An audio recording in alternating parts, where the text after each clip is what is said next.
হালকা, মশলাটা ভালো করে ঢুকবে। লবণ, মরিচের গুঁড়া, একটু হলুদ।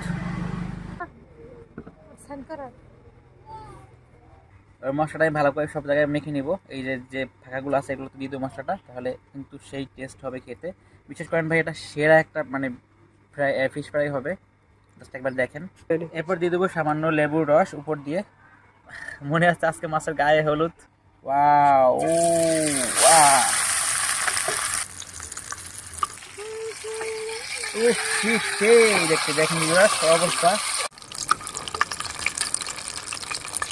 আমাদের ফিশ ফ্রাই কিন্তু হয়ে গেছে একদম, দেখেন পুরো কস কসে মতো দেখাচ্ছে। তো এবার খেয়ে দেখি কেমন লাগে। ওয়াও, সেই দেখতে লাগে। একটু লেবু দিয়ে নেই।